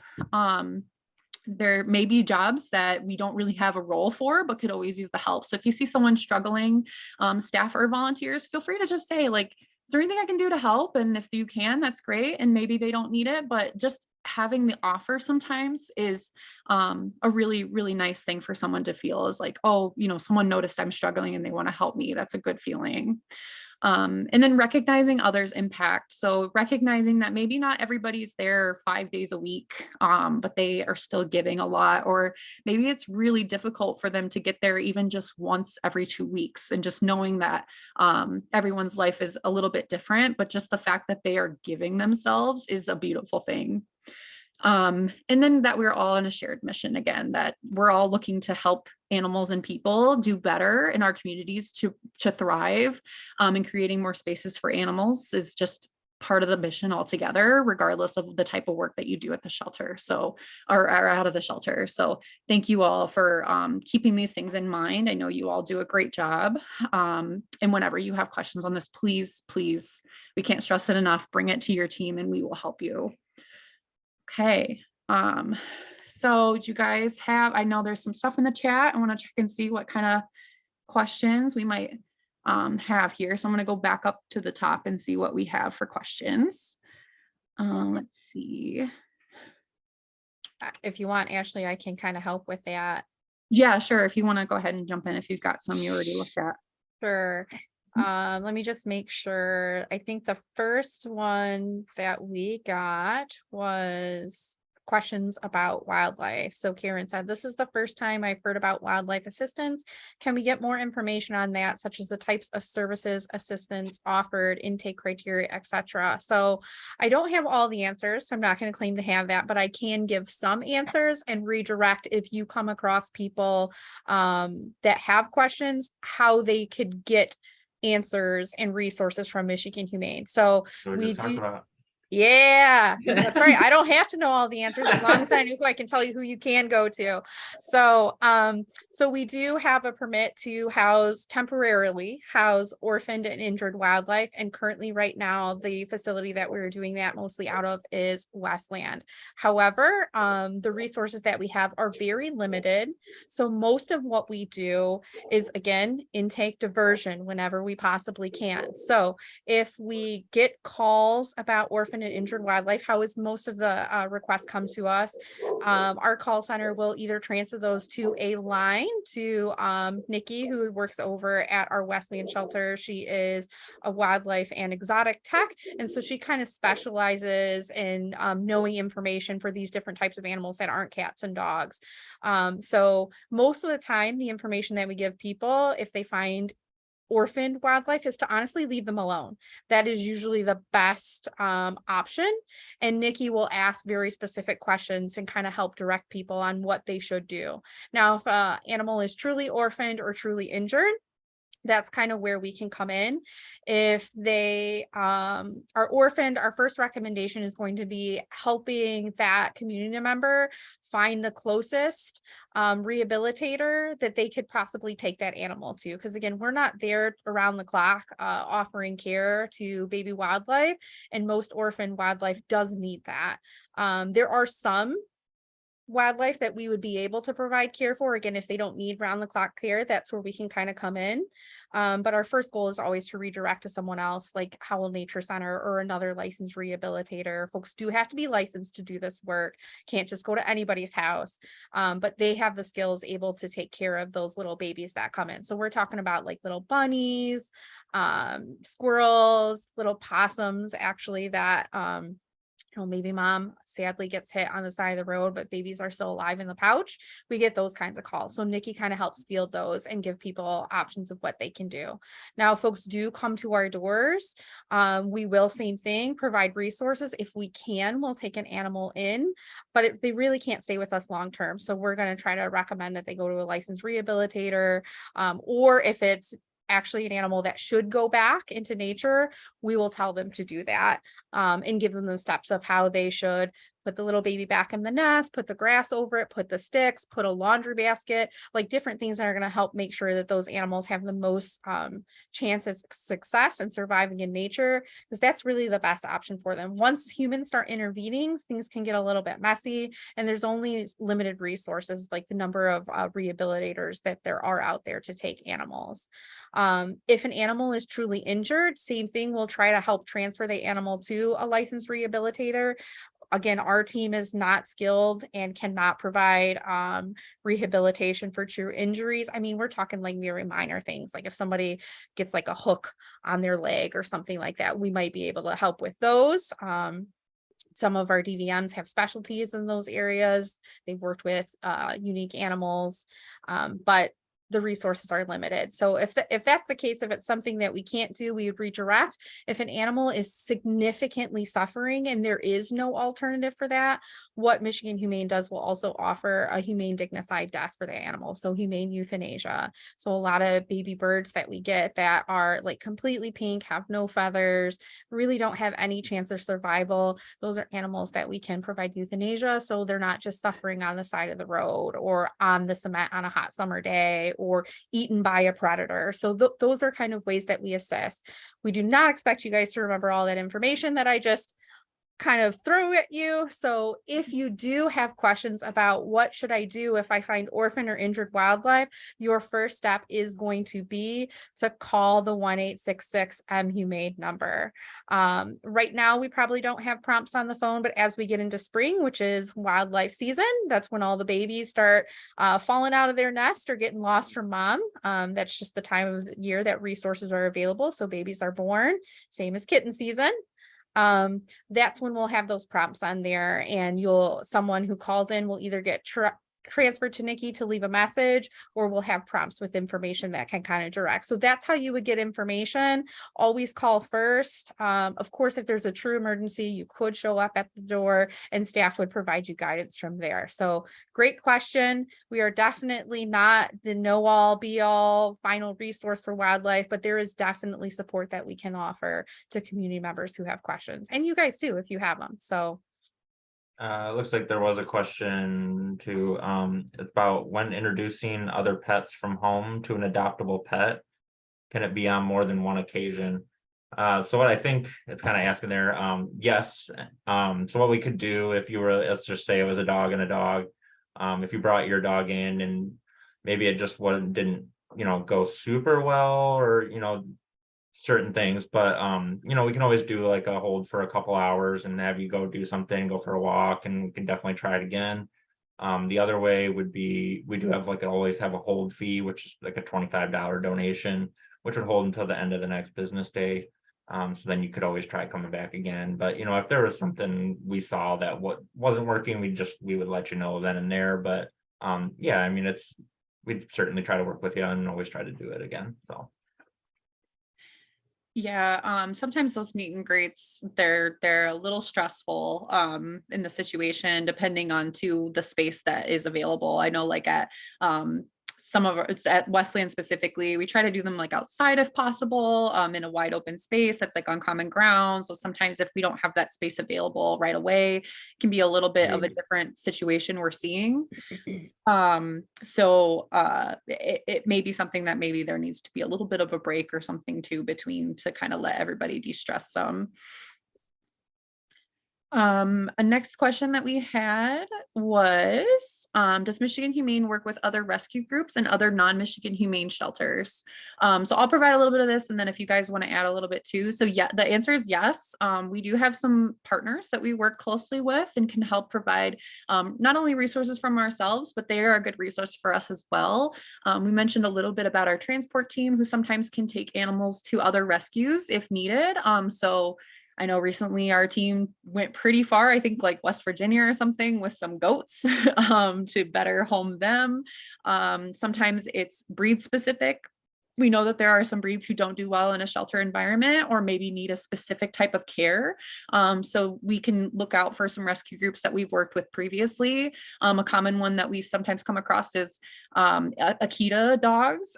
They sometimes require specialized care. And so we sometimes will look for an Akita rescue or something that we've worked with previously to send them there so that people who have had that type of breed before are potentially looking at those rescues more often and know how to handle different breed types a little more logically than some just general public may not be able to handle some of those things. So we do work with people like that. We do get confused a lot of times with the Humane Society and other societies. Doesn't necessarily mean that we don't work with them at all.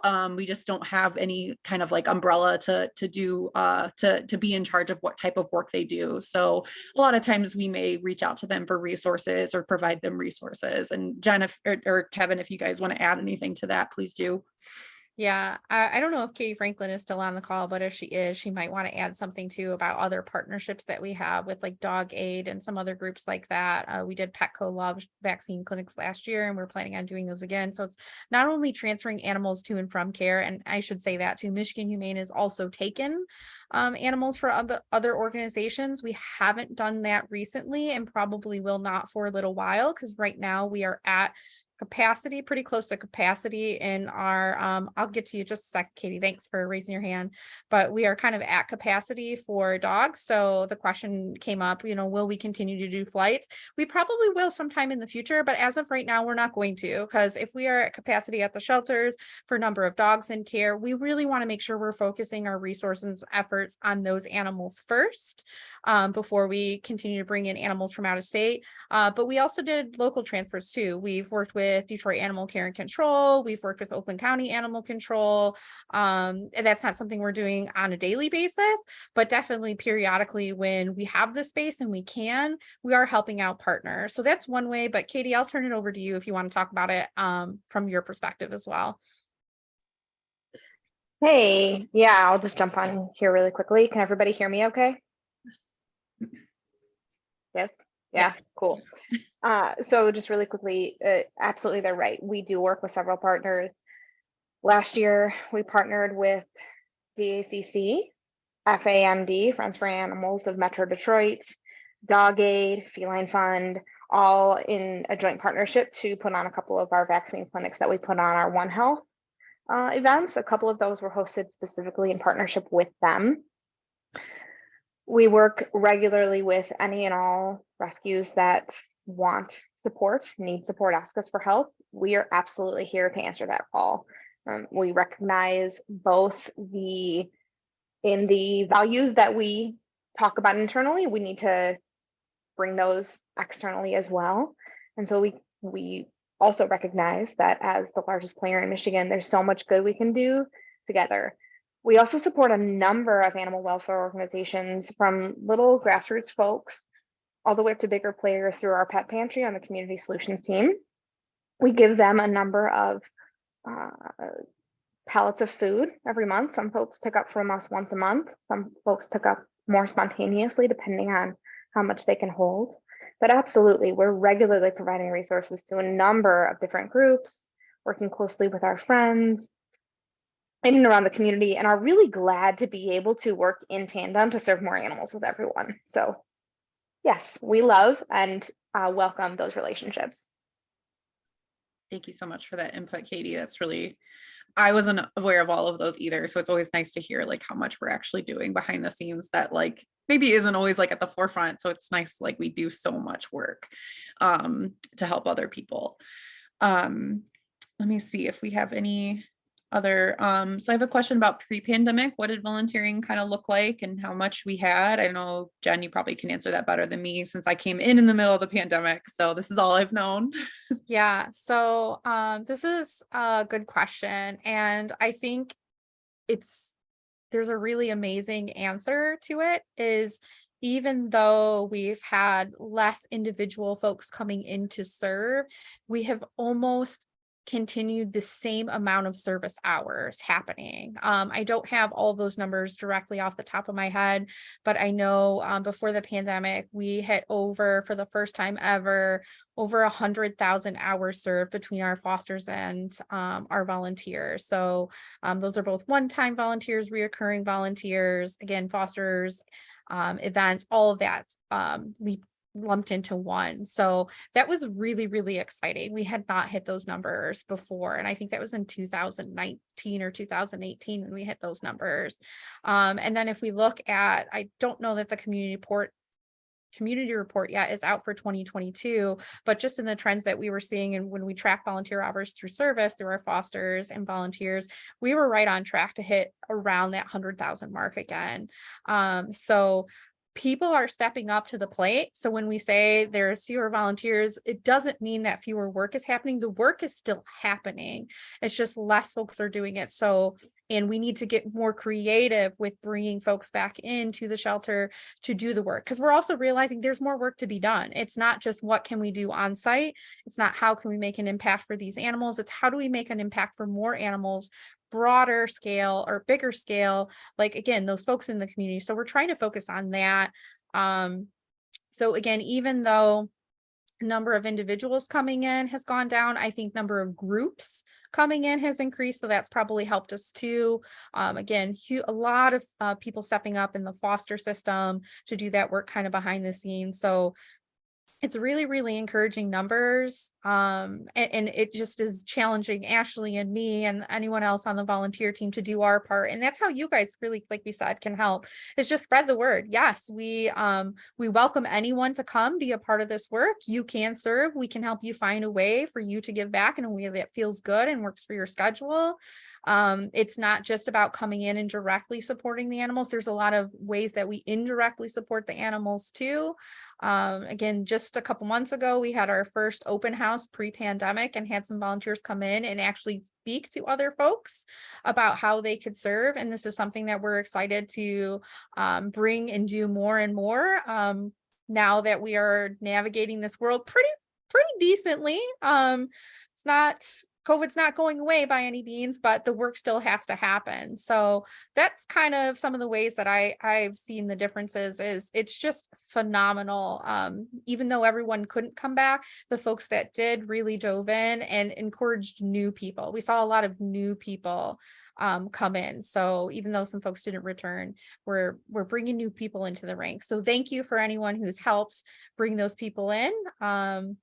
Special thanks to Jenny and Carol over at Detroit, who are always saying, hey, I got this awesome friend. You need to talk to them. They're going to come serve.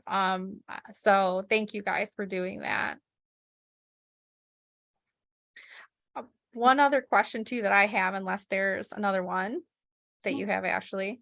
So I think that was everybody. Please, if you do have a question, go ahead and drop it in the chat if we missed anything that you wanted to touch on before we close up for the night. But currently, Jen, there's nothing else yet. Okay, so we had a question from Tom. How are we helping the communities of Rochester and Livingston County? And I think that's another really great question. I'm so glad you brought that up, Tom, because it seems like, right, okay, now our shelters aren't there. There is this big hole or this gap in these communities. So even though Michigan Humane is not necessarily doing the shelter work that we were doing before, we are still present and we are still trying to serve in those communities the best that we can. So one of the ways that we do that currently is through veterinary services. That's something we want to continue and grow. So right now there is a huge shortage of people coming into the veterinary fields, not only veterinarians, but licensed veterinary techs and people who just want to work in the client side of the field. So we're not talking about shelter medicine, again, caring from animals in a shelter setting. We're talking about the medical side of the house when we're working with pet owners one-on-one. So if you've recently called and tried to make an appointment for your pet, you've probably noticed you can't just get in a couple of days. Like we're talking several weeks, sometimes to a month wait. And it's even hard nowadays if you have an emergency to even get into a clinic. So we're really looking at beefing up the care that we can offer to the community that way. Also, we are always talking with some of our donors and supporters about pools of money and resources that we have available to help folks who wouldn't traditionally be able to maybe afford certain types of treatments or surgeries for animals because they live in a community where they have less access to resources or poverty is higher. So that is some of the work that we do, is making sure when people come into the clinic, a lot of times folks would have to surrender a pet because we would give recommendations for treatment and then they couldn't afford it. So what that meant is that the animal came into the shelter and then that kind of burdens the shelter system. So now instead, we're still providing those services and sending the pet back home to their family. So we're talking heartworm treatment, and I mean, I can't speak to all of them. That's really Donay, who's going to be our next topic and guest speaker for March. We'll be talking about community vet care and what that looks like, so she can answer more of those questions. But that's one way.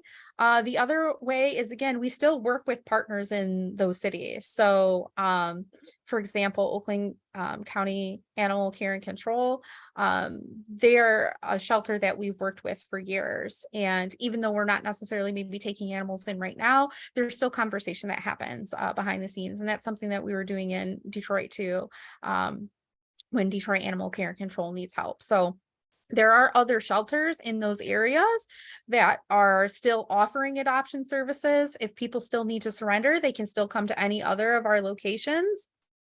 We are still there to support however we can. If folks from that community are calling because they need access to other resources, that's something that our call center has. They have a list of resources, and even if we don't have that, people they can connect them to for where are pet friendly housing options. Where do I find resources because I'm struggling to keep on my electricity? And if I can't pay for my electricity, I most certainly can't pay for pet food. We are giving resources of human pantries that also give out pet food. So these are ways that we're still serving in those communities. We don't think that it's going to go away. We just can't continue to provide adoption resources on a regular basis there. Again, we do have finite resources too. It's not infinite. So in taking away some shelter services, we're able to offer more support to the Detroit and Westland and those surrounding communities. And again, other really exciting stuff that we're going to be talking about is our pet pantry, right, is going to be making sure, like Katie mentioned, providing food in more areas where we know people don't have access to pet care, and we would see traditionally more levels of surrender. So hopefully that answers that question. Oh, Tom raised his hand. Hold on. Go ahead, Tom, if you want to unmute, if you had something. Okay, it was just the one question about animal search and rescue. Oh, remind me of your question.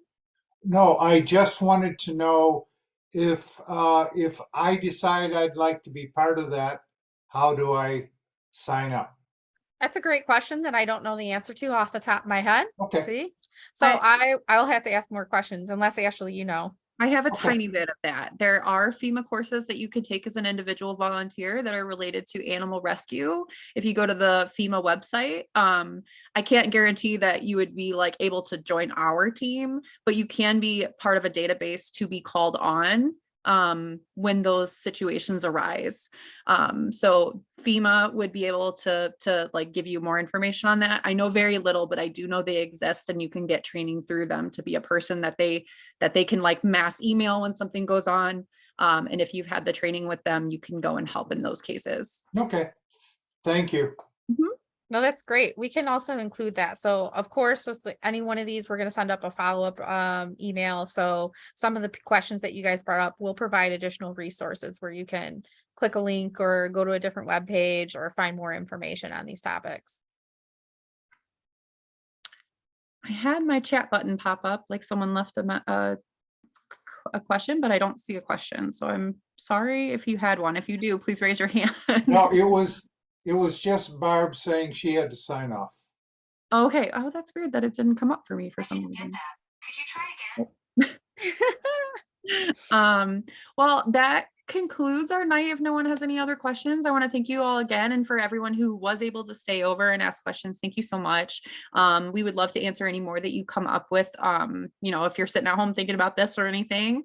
And we will be sending back out the other ways that you can help from home list of items and the follow-up email with a lot of links for you guys on a lot of the things that we talked about tonight. The other thing that I just want to briefly mention is we are headed toward event season where we're going to have a lot more events. So if any of these kind of community outreach things especially are interesting to you, please know that any events that you see in the newsletter or on the social media page, or even just in your service profile when you log in, if it is visible for you to see on service, it is available for you to sign up and try. So if you want to kind of see how these community things are happening in action and you want to be a part of it, please don't hesitate to ask questions or go ahead and sign up and just try it out. You're more than welcome to. But thank you guys so much for coming, and we'll let you guys all sign off. Thank you. Thank you, Kevin. Thank you, Jen. Thank you, Katie, for all giving your input and helping this happen. Thank you so much. Thank you guys for having me. And if you guys have any questions related to adoptions, customer service, or anything like that, please feel free to shoot me an email. Sounds good. Thank you. All right. Your contact information is going in the follow-up email, Kevin. All right, that works. Thank you guys so much for attending. We appreciate you so much. Everything that you guys do, it means so much. And I'm just so happy to spend this evening with you guys sharing knowledge. Keep the good questions coming. All right.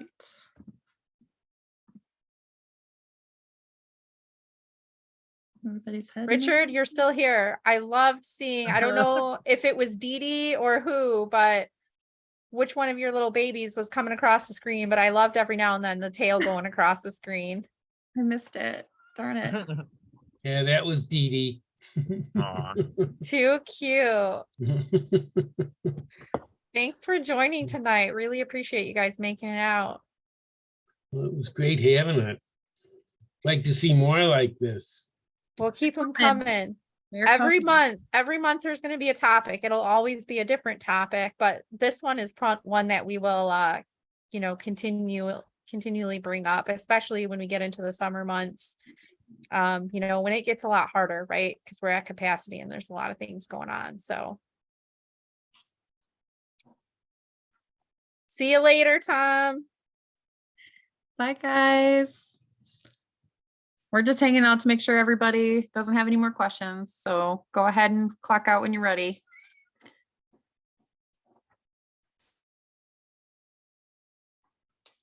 I just want to tell you, fabulous job, Ashley. We're still recording. We should probably stop the recording, but fabulous job. Thank you. Oh my gosh, how do I stop the recording? Hold on.